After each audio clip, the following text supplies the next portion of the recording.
Hello, language facilitators. Welcome back to the channel. My name is Marci Melzer. I'm an intuitive speech language pathologist and language facilitation coach and consultant. And here on the Waves of Communication channel and the Language Facilitation Helpline podcast, my mission is to equip and empower parents and caregivers all over the world, excuse me, to connect with the late talkers in your life and facilitate the spoken language that they need so that they can share their wisdom with the world, their ideas, not just their wants and needs, but all of the things that they're thinking about, they're inventing, they're feeling, all of that. Now, I've been at this language facilitation work for 3 decades, and there is one commonality that happens across the board. And now that I'm international, it's happening international. And that's when somehow the mindset changes of the parent, and you end up finding yourself in a place where you don't feel like you can do it. You see your child do something, you hear somebody say something, you read something somewhere, you get a report, you compare your child, something happens that causes you to believe that you can't help this child. They're too far gone. There's too many diagnoses. They're too severe. They're too impaired. They're too delayed. They're getting older and older. The delays are getting bigger and bigger. These two words and the but words. I hear these so often from parents because somehow they're in the mindset to believe that it's too big of a challenge. And I believe that you're exhausted. I believe that you're getting information from people who are trying to somehow fix this situation. That's why the most common things that I hear from people are, you're saying, but he's doing this and this. And I have 700, almost 800 videos, 750, almost 750 videos here that I have done with strategies, with rationale to explain why it doesn't matter what your child is doing or how severe they are or whatever. And I still get these, but there's this, and but there's that, and but there's whatever. So I hope that today I have some information to help you see this. So, if you are joining me live, you're welcome to post, even on the replay, you're welcome to post any of the questions that you have about this situation and why you think your child is too severe or not, or what. And what I'm going to do here on this video is to show you some examples of other parents who've done it, because that's the only way that I know how to show to you that it is not just possible, but probable if you follow the strategies that I put out here, that I've given to you. So many of them are available at no cost to you.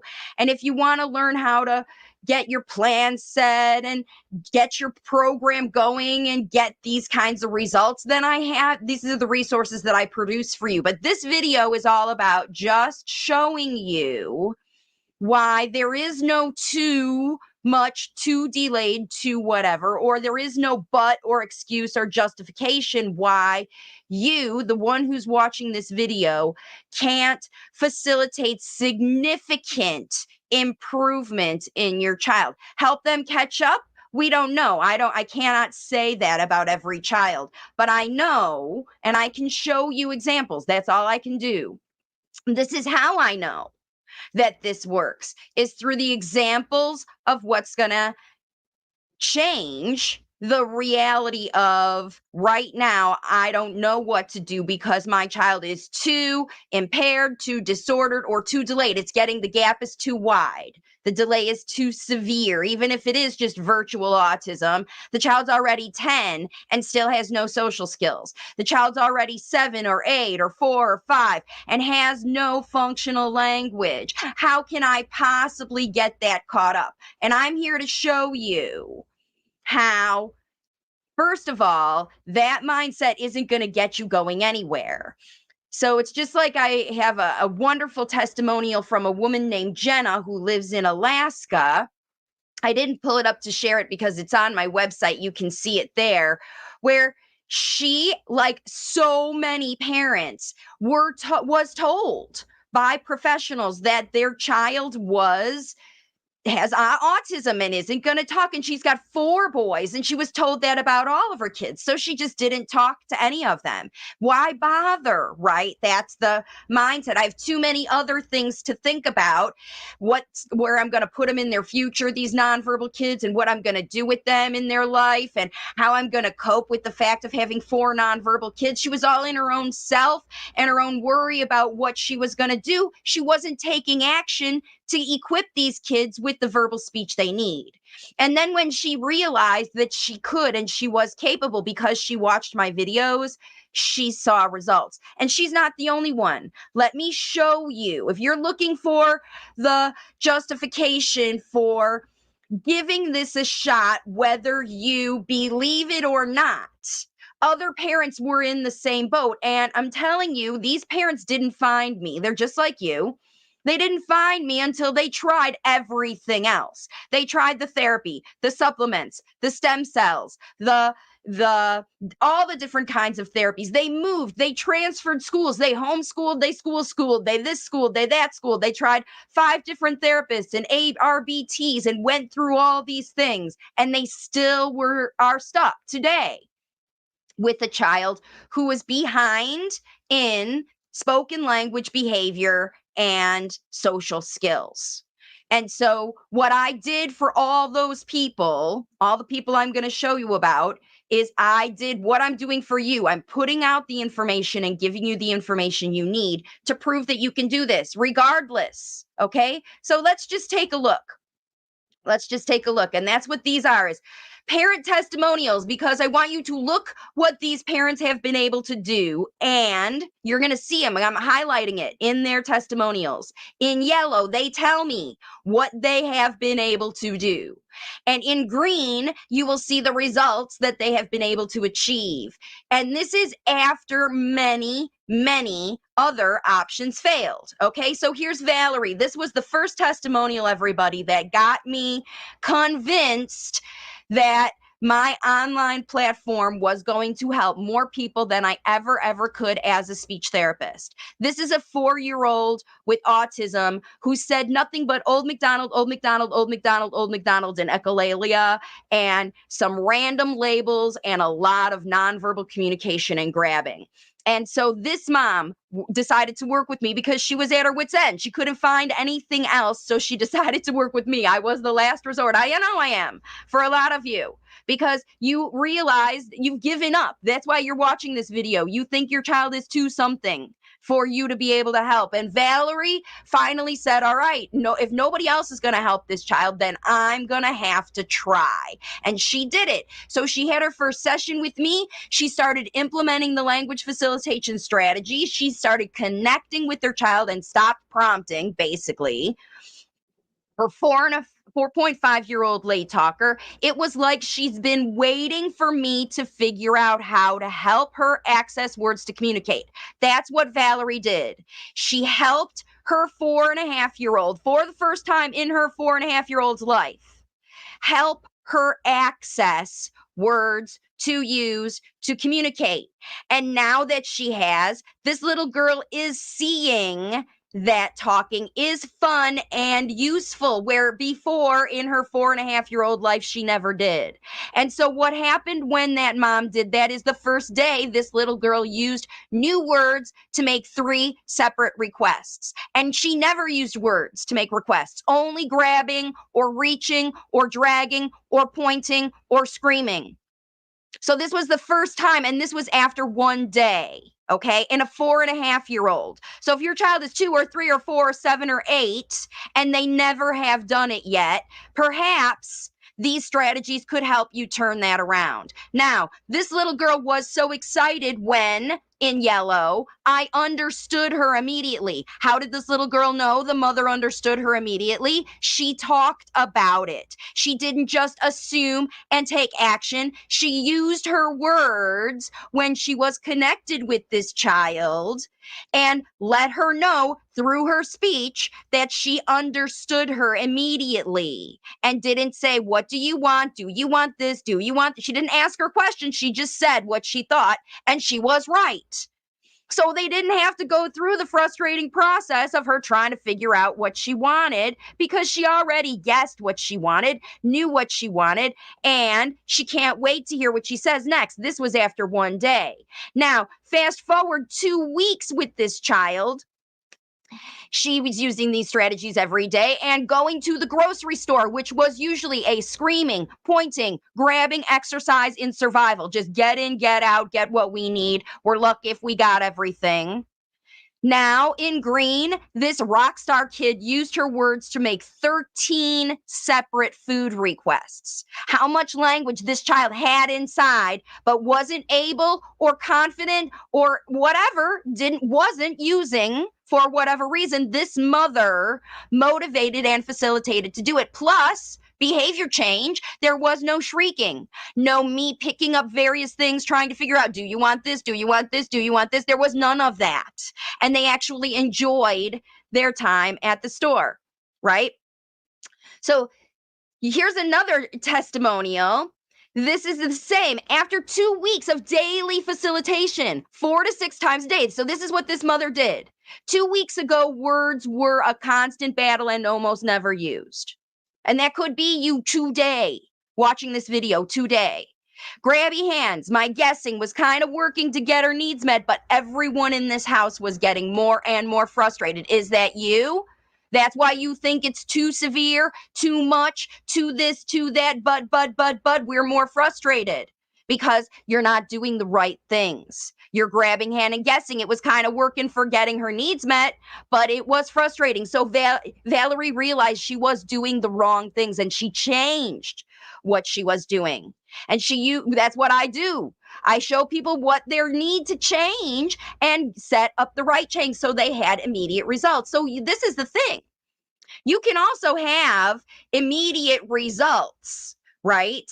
So this is, where is your program? Is it on your website? Yes. So there is so much on my program. There are so many new programs that are available. This is just coaching, where I work with families individually to coach them. And my website is wavesofcommunication.com. Let me tell you more.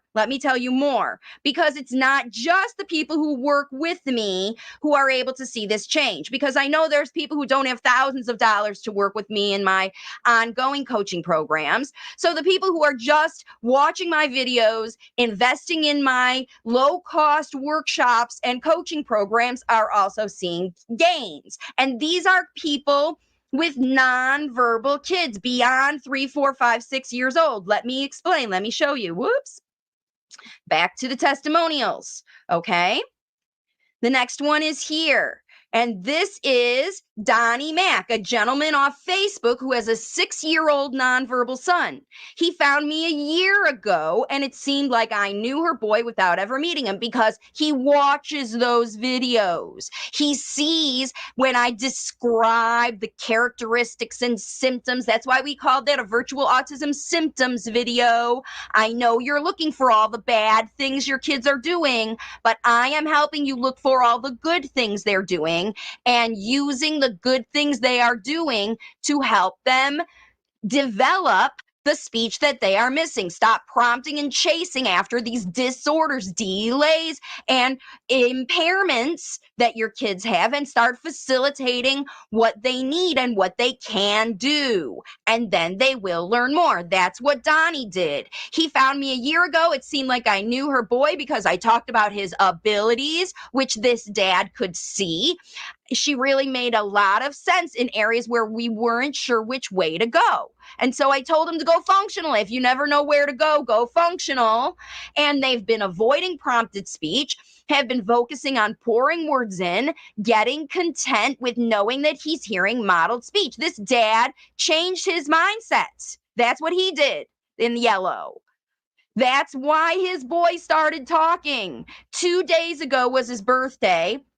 And his 6-year-old genius made a cake with mom. You see how this is also yellow, because what happened was he involved his whole family to develop functional activities. This boy didn't sit down and practice singing happy birthday with flashcards. They made a cake because cake is fun and super interesting, right?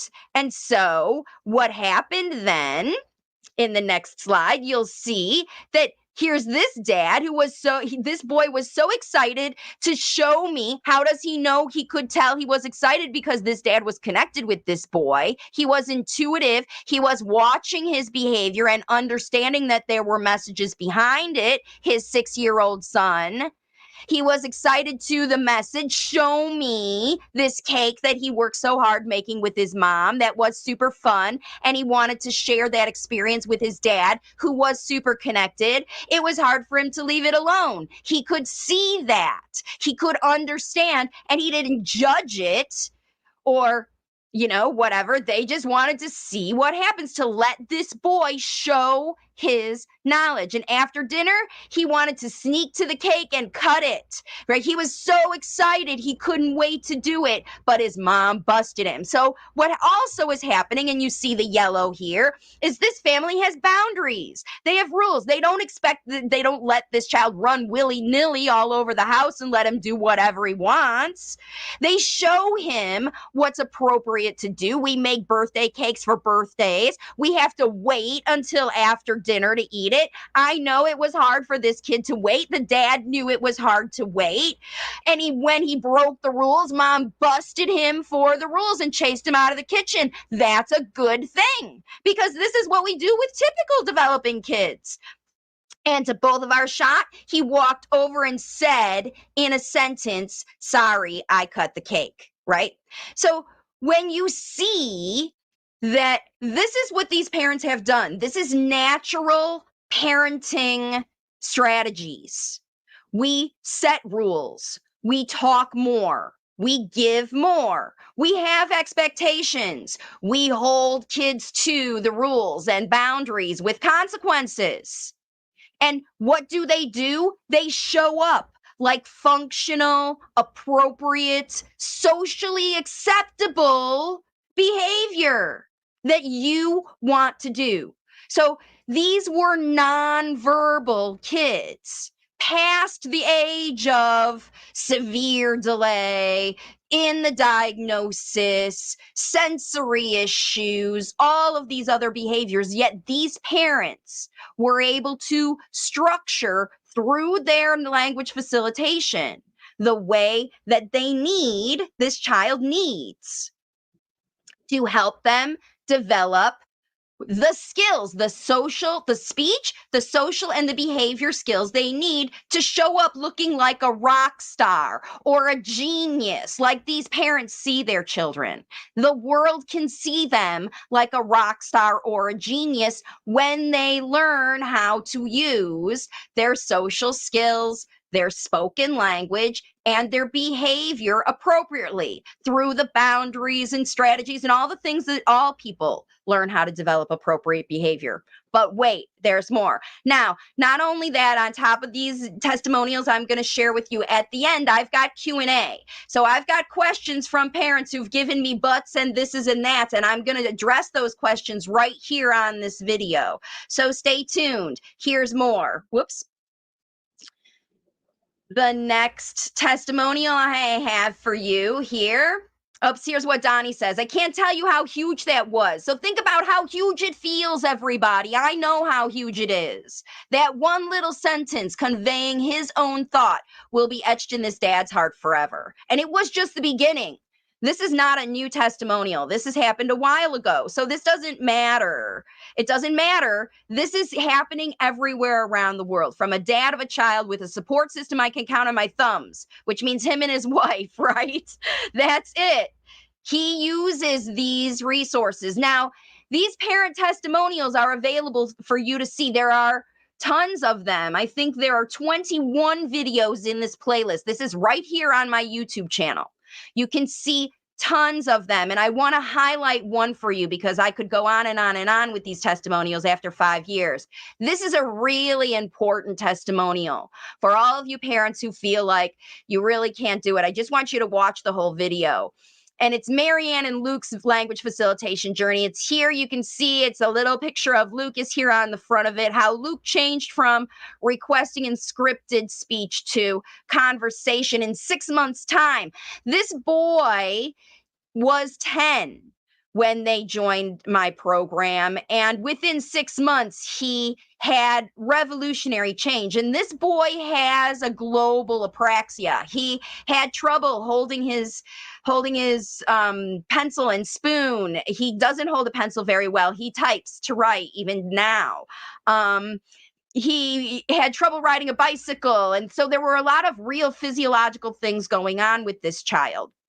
And that's one of the things that can, block a parent like, no, my kid's got global apraxia or my kid's got a brain disorder. You're also going to see testimonials in that playlist from Natasha, whose daughter has an absent corpus callosum with a most rare genetic disorder. You've got testimonials in there from 7 or 8 year olds of parents with true autism.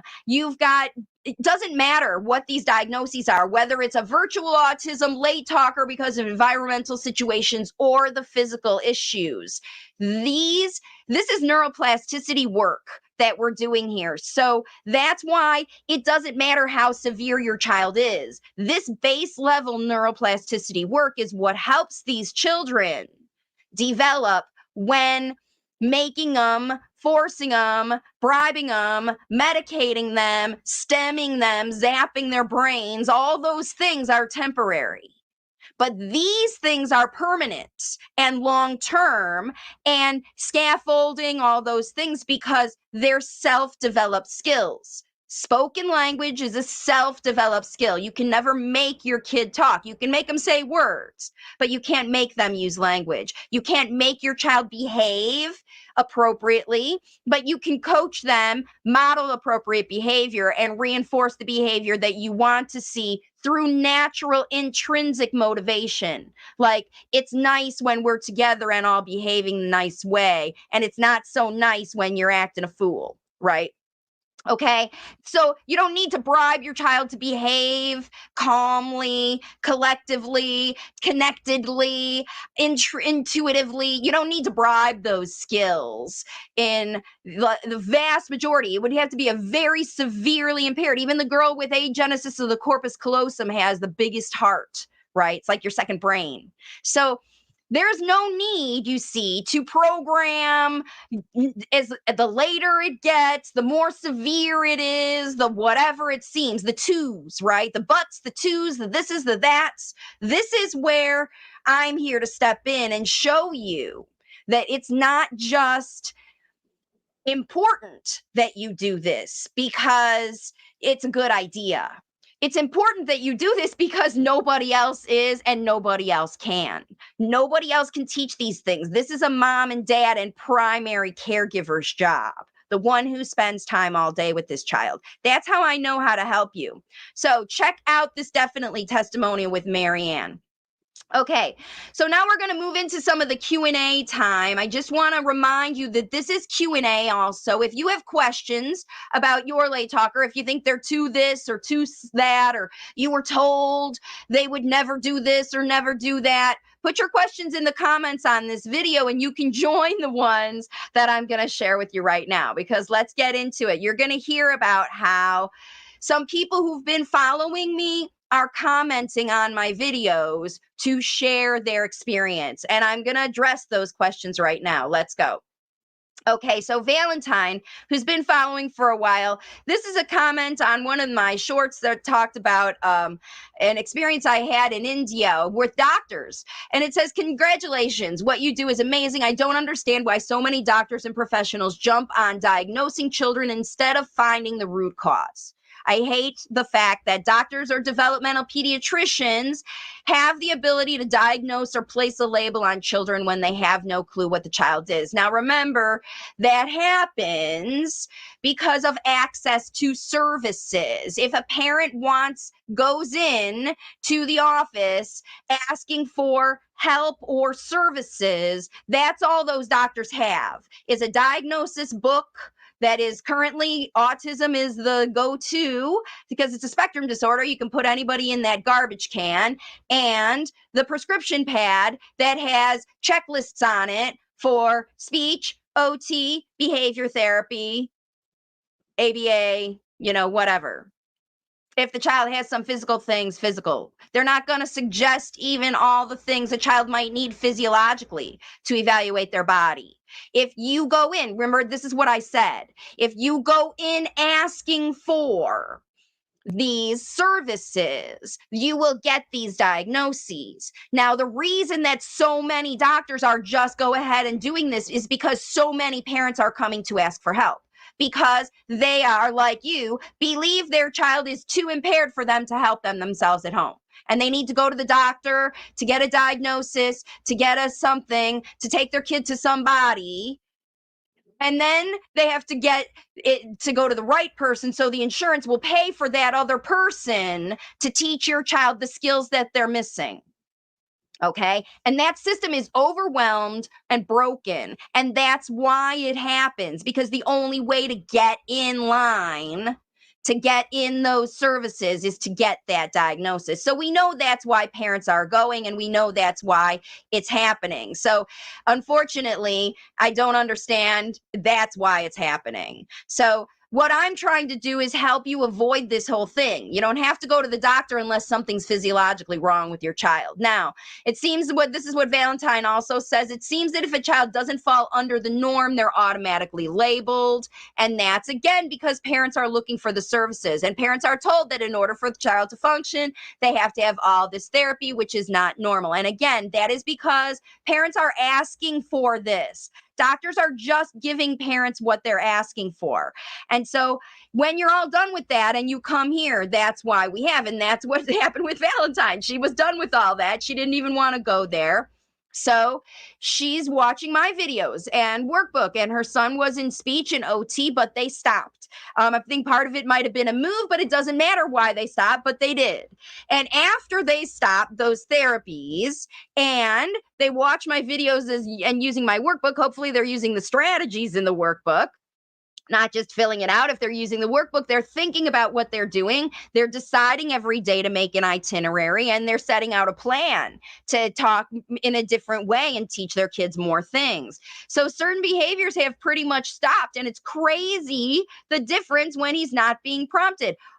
Here's her question, are there speech therapists who don't go along with ABA practices? And the answer to that question is absolutely. Yes, there are. But they're hard to find for a couple reasons. Number one, they're old school like me, because we learned about what speech therapy was before there ever was ABA. And that's how old I am, how long I've been working. ABA didn't get popularized until the end of the 90s. It wasn't really invented. It was in 98 or 99 that I saw Lovas talking about ABA, and it was the new thing. And then when I lived in Las Vegas, that was where it was very heavily introduced into the field. I was required to use ABA strategies in my speech. I was required to use PECs. That I spent so much time laminating and cutting those pictures. I know, that's how I know about all of these things. And those of us who had to go through that and then realized that it really didn't work as well as the old school way of equipping and empowering parents, But the other thing that was happening in the 90s was parents were having to work. More women, moms, were working jobs and they were putting kids into daycares, and daycare was free. They were doing early VPK. So moms were going back to work earlier and putting kids into daycare earlier.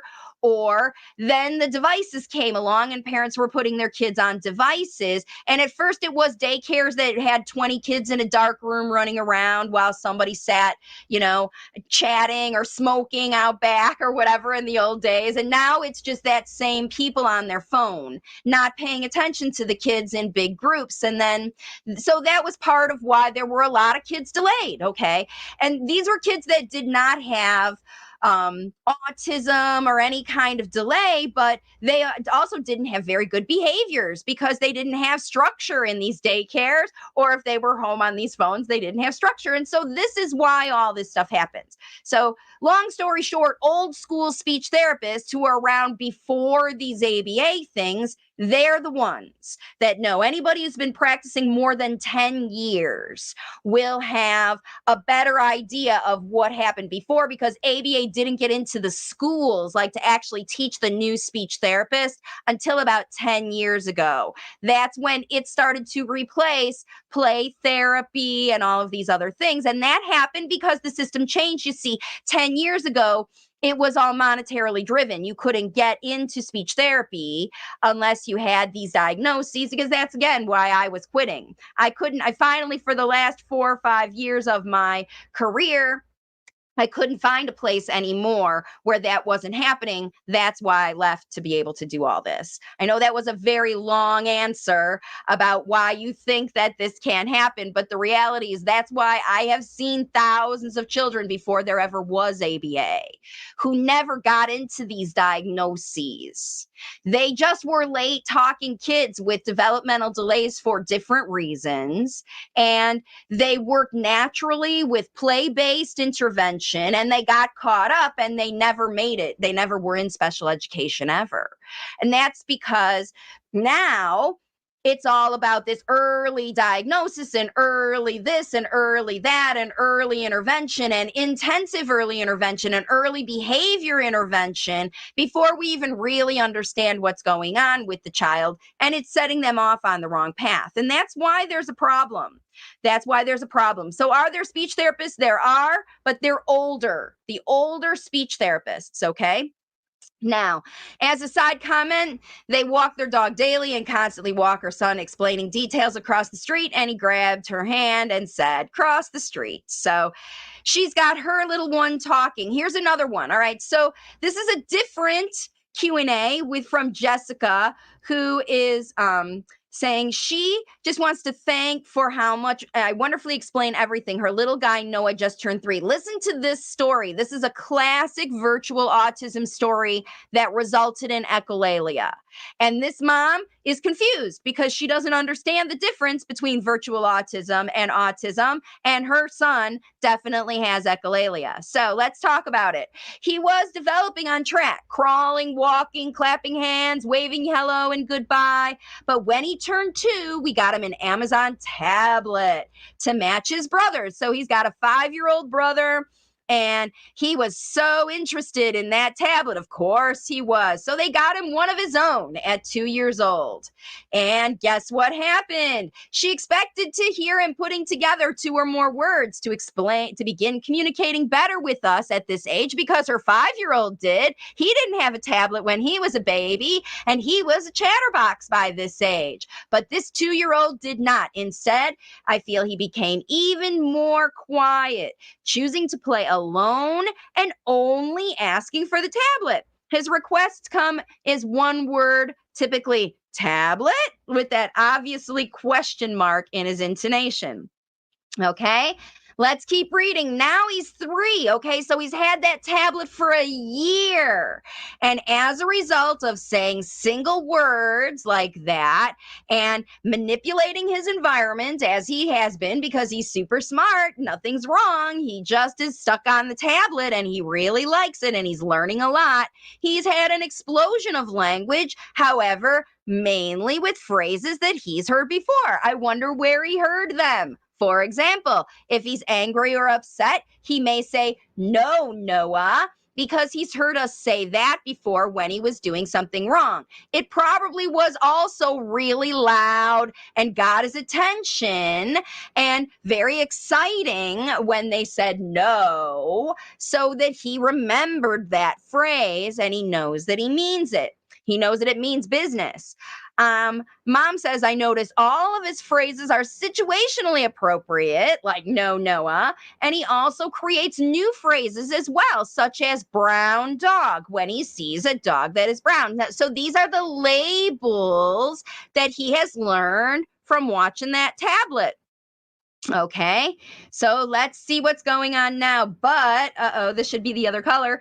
He does not answer us when we ask him a question, which is what has me worried, because he hasn't learned how to answer questions. He hasn't learned how to use language. All he's learned how to do is project his wants and needs to you by saying those single words, "tablet," and you just give it to him because there has been no extra language.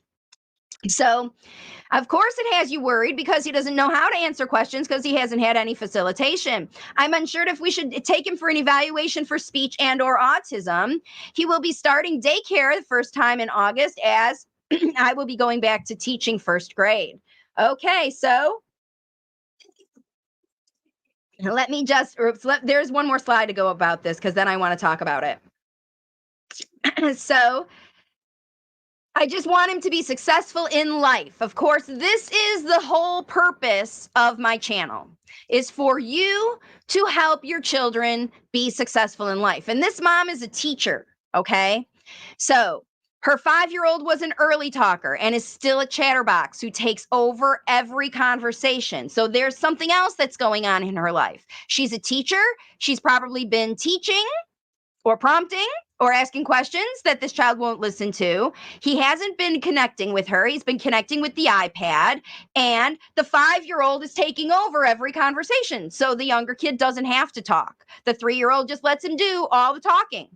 And she's trying not to compare them, but that's the situation. She is comparing them. So what I want to talk about in this situation is this is obviously a very clear-cut case of virtual autism, where the child before, he was the first one. He didn't have his tablet until he was older. He's 5 now, still too young to be having a tablet, with enough time that he's there showing it to his little brother and showing him how to use it, and the little brother doing it. That means that these kids are spending a lot of time on their own, finding fun and learning and all of that stuff that they could be doing with parents and books and walks outside and all of those kinds of things. They're doing it with the tablet. Not that these parents can't teach with books. This is a teacher mom. She knows how to teach with books. Maybe when she pulls out the books, though, it's not as fun as the tablets. She's trying to be a teacher mom, and that's how her 5-year-old learns so much. But finally, when he got the tablet, he gave up teacher mom and he went to learn from Blippi or whoever he started learning from on the tablet, who was more interesting and less prompting than a mom who's trying to be a teacher 24/7. So that could be going on, right? This mom just wants the best for her child. This is what every teacher says. I just want the best for you, so I'm going to make sure you know how to pass the test. I'm going to keep teaching and keep teaching and keep teaching and be a teacher who tests, right?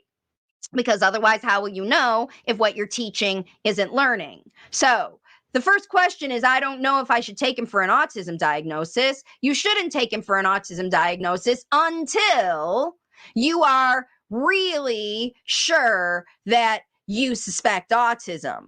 And first thing you should do is check out that virtual autism series that I just did. It's only available until the end of the month. I'm going to show you a picture right now. It's a 3-week challenge to change your child's life. If you do this over a few weeks, even if your child's farther along, take a month, take 6 weeks, take 11 weeks, right? To try it yourself before you invest in these other therapies. Because just like Valentine said, It's not just the tablet that makes your child talk less like this. It is these therapies that also do it. It's the tablet, it's other people. When you give up the job of speech, social, and behavior to someone else who's going to artificially program it, make your child behave, make your child talk, make your child be social. I can make him be social through my artificial structured situation. It doesn't work. That's why parents find me, because those things don't work. That's why they feel like their children are too whatever, because they go to these therapies and they don't work. And the therapist doesn't blame it on the therapy that is the wrong thing. They blame it on your child is more severe, or you're not doing it at home, because it's not reasonable for you to put pictures on every item around your house because your child's tearing them up and eating them. Okay. So think about all of the things that you've been expected to do to make this child improve, because you're chasing after what is too delayed, too impaired, or too whatever. So instead of chasing after those things, I coach you to chase after your child's abilities and teach them how to make a cake for dad for their birthday, right? And work with those kinds of activities. And if you're not ready for those activities, then you do the virtual autism challenge and you start with connecting with your child who won't even stay in the room with you. Okay? Because that's the process. If your child won't even stay in the room with you, you have a lot of work to do. If your child is so severe, they're not saying anything, you have a lot of work to do. Okay. It starts with investigation. That whole workshop I just did takes you through this entire process. There are 7.5, 8 hours of video in that challenge to take you step by step through this process, addressing what you need to do because your child is showing those symptoms. We're not chasing after and stopping those symptoms. We're telling you what to do when you see those symptoms, understanding what is causing them, how you can affect that situation, and then taking the action to do what is necessary to affect the situation yourself. Because you were very involved in everything that happened to cause your child's current abilities today. Abilities, what they know they learned from the experiences that you gave them. Whether you gave them time on a tablet, you gave them time with books, you gave them time with a babysitter, you gave them time yourself. That's where they learned what they know right now. And if you want to change what they know now from a speech and social and behavior perspective, that's up to you to make a new plan, because you're the one that spends time with them all day, every day. And sending them to the best therapist, the old one that's been working 10 years or more, or the best ABA or RBT in the thing or whatever, is not going to get you, even the best therapist. It's not going to get you the same results. That's, again, why I quit being a therapist. Why I know every parent would love for me to go and work in your home. But I am better at helping you by helping you learn to do this yourself. That's the whole point of my program, of my channel, of everything. And it doesn't matter how severe. I'm going to show you. Let's talk about Susan's situation, Susan's piano studio. She joined because this was a comment on a YouTube ear issues video. My son is almost 4. He has maybe 20 to 25 words. He does have fluid in his ears. He does. So she knows he does. And the audiologist said he isn't deaf, but the fluid is keeping him from hearing perfect. So they're going to see an ENT about his fluid. Okay. So we know that this is true. And still, I should say, but she said, but the speech therapist says she suspects apraxia, because even with fluid, he should have way more words at almost 4 years old. Why? Who says he should have way more words at 4 years old? And why does she suspect apraxia? Because of other things she saw in his evaluation. So here's the other thing that we're going to talk about, another comment that is on the same angle. Yeah, in fact, I might as well just show it now because these are both the same. So Kay Floral, she wrote a comment about a month ago on the virtual autism video that nothing has changed. She put him into nursery and she stopped screen time. So first of all, these two things alone are not enough to help a child with virtual autism learn to catch up.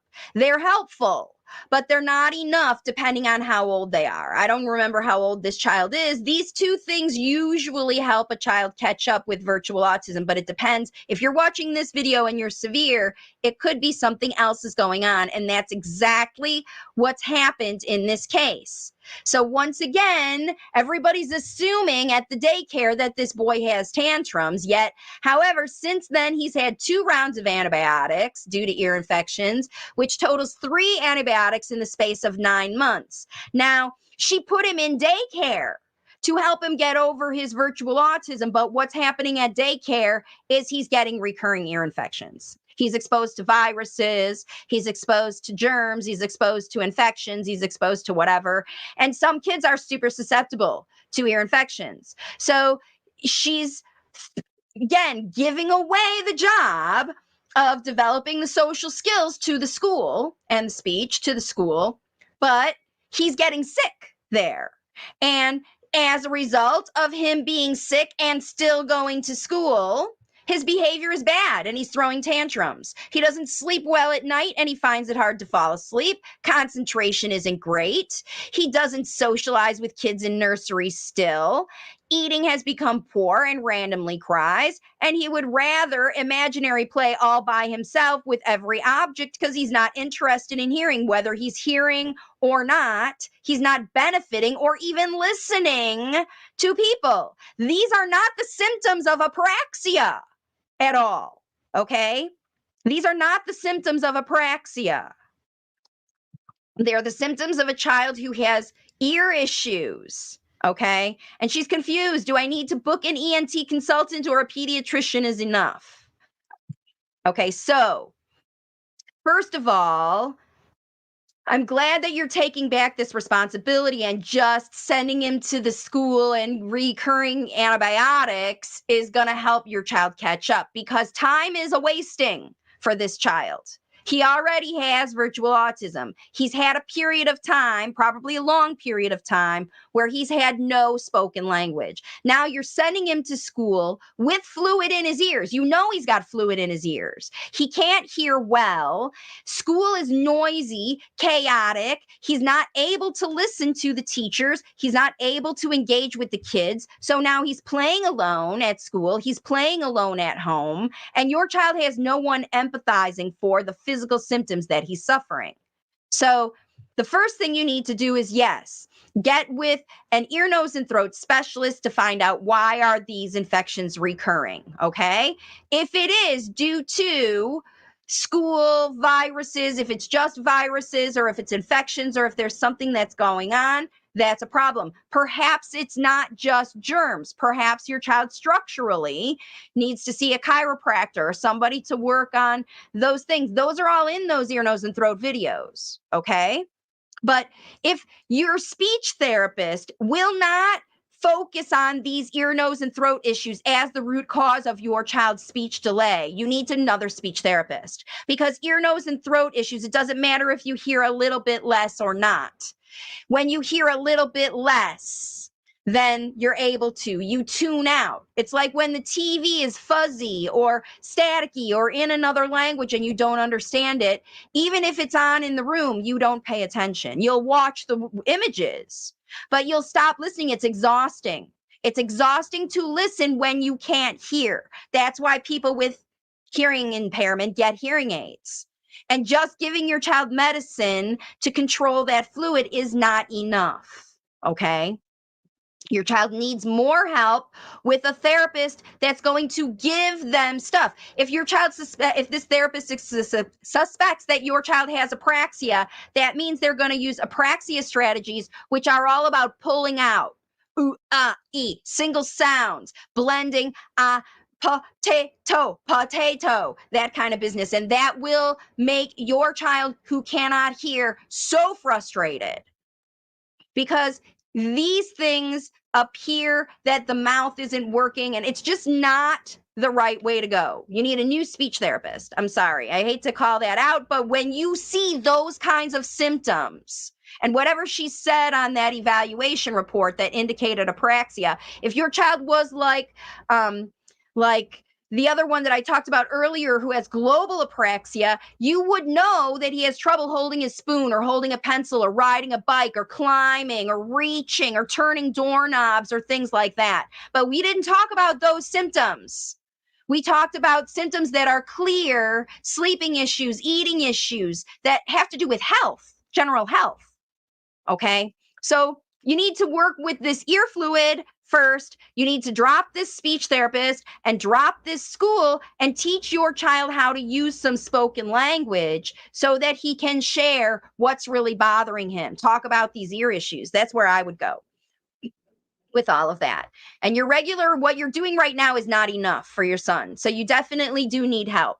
Okay, so really quick, I'm going to just talk about, I don't see any other questions coming in here. I see somebody's tagged somebody else in this video so that you can see what's going on. Yeah, the whole point of all of this Q&A is to remind you again how powerful you are. It's never going to work if you give away the job. Even if you hire someone because you're working full time or you and your partner are working full time, you never see your child and somebody else is spending time with them during the day, that person should be an extension of you, not just somebody else who knows something better.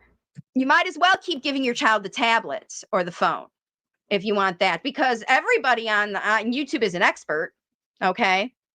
So the idea here is that you are not too low or dumb or impaired or uneducated or whatever, quiet personality. There's nothing too about you that makes you unable to teach your child. This is your child, the one that you birthed.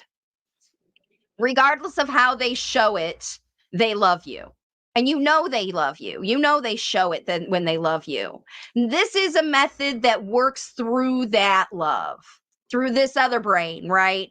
The helping your late talker, no matter why they are late, to catch up bit by bit, 1% at least every day. And when they learn those skills every day and their brain starts to develop and they realize the value of speech and the value of structure and the value of connection, they will return for more of it, just like they realize the value of their device.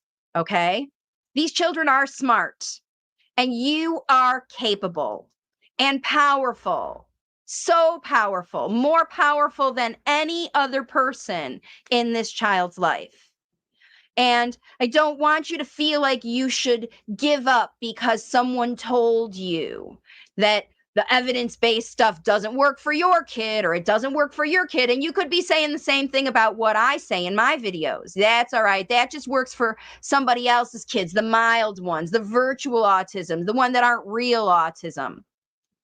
But even kids with virtual autism don't make improvement if their parents don't step up and do this work.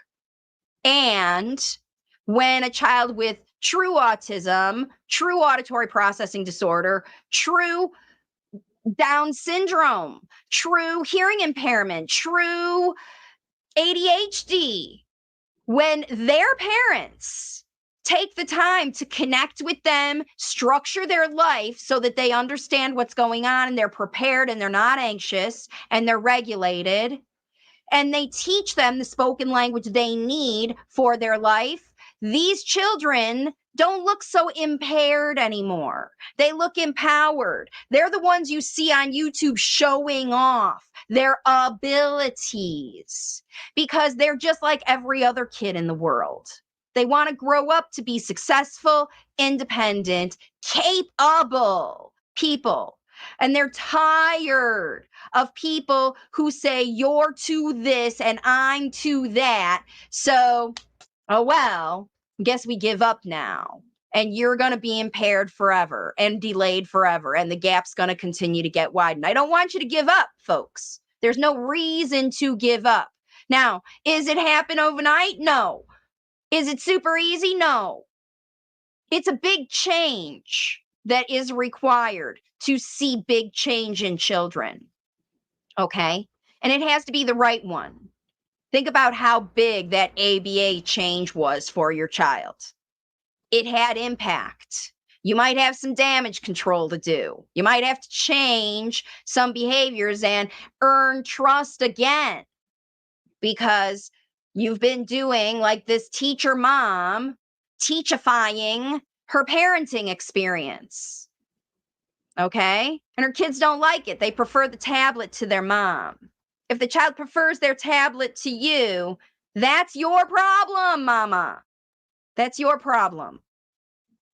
I know you can't be more entertaining than Blippy, but you can connect with your child through the things that you do, through the things your child needs, because they don't need Blippy 24/7. They need you. Okay?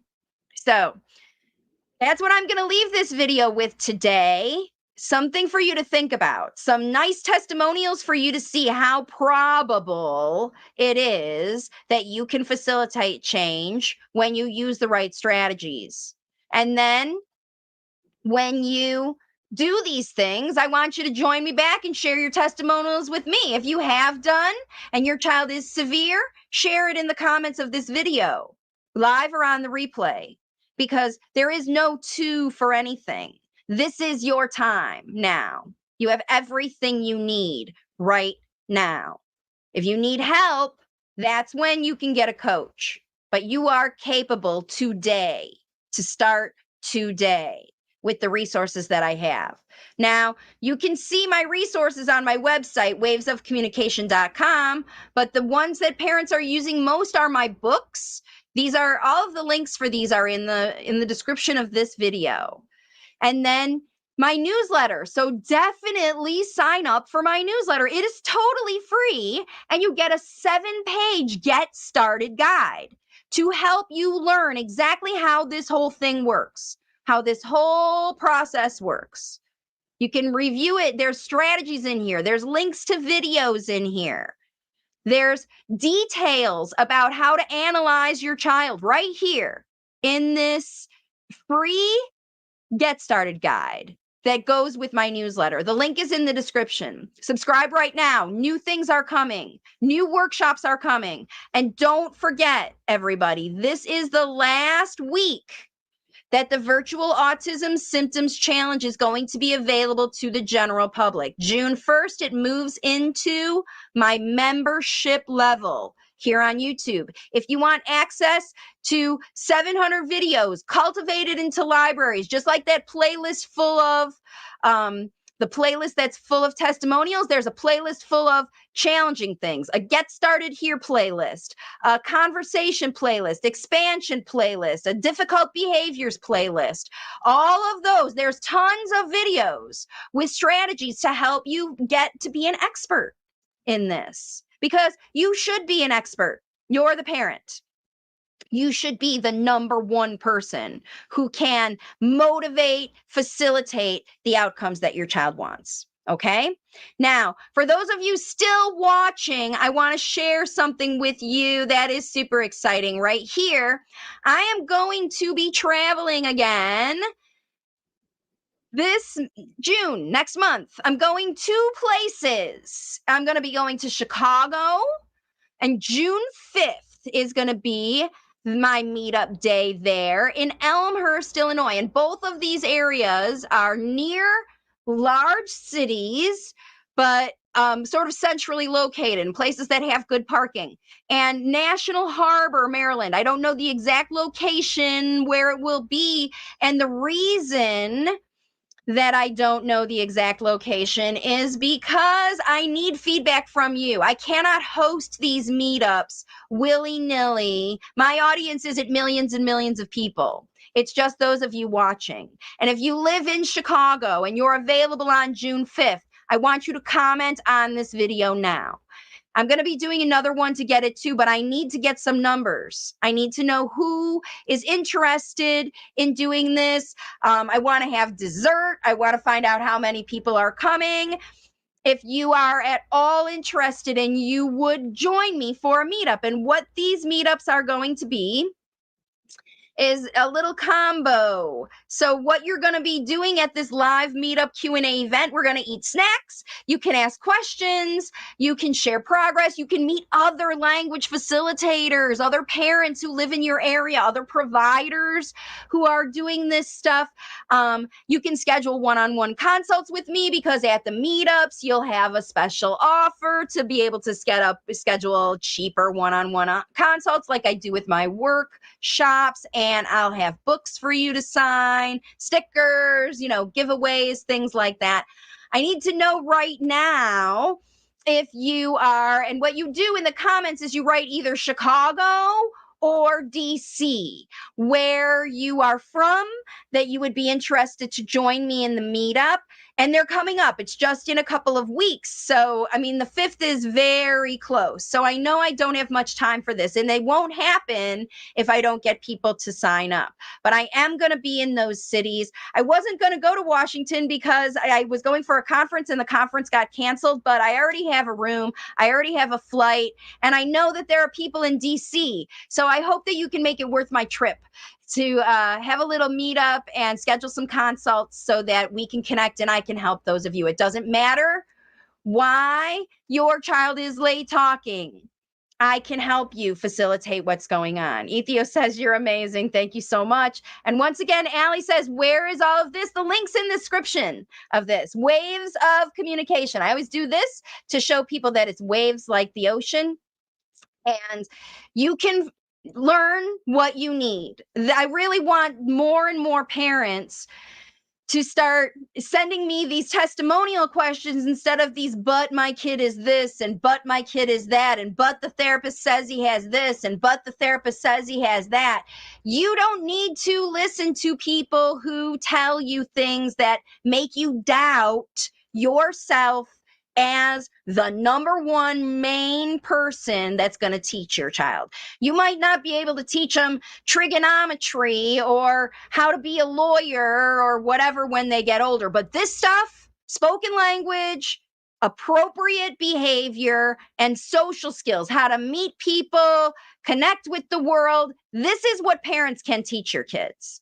Even if you yourself are maybe not the best communicator, don't have the most exciting social skills, and you're super quiet anyway, you don't really share a lot anyway, and you want to equip your child, you can do this. And through the process, you'll improve your own skills, right? Because this is why you had this child. God gave you this one so that you can learn how to be different, so that you can help your child who is unique share their wisdom with the world. They were here for a reason. You had them here, help them change the world. This is our jobs, okay? So thanks again for joining me, everybody, for this video. I'll be back next week with another live. And don't forget to take advantage of that virtual autism challenge. And of course, sign up for my membership. I'm just trying to let you know that that's how things are moving. This is an expectation. You're going to have to take action, folks. You're going to have to do something. You can't just watch videos. I just did a consult with somebody yesterday. She bought my book months ago and has not even written a stitch in it, nothing in it. It says 11-week journey. She was hoping 11 weeks. She just buys the book and her child is going to make improvements. That's not how this works. This is a workbook, right? Here we go.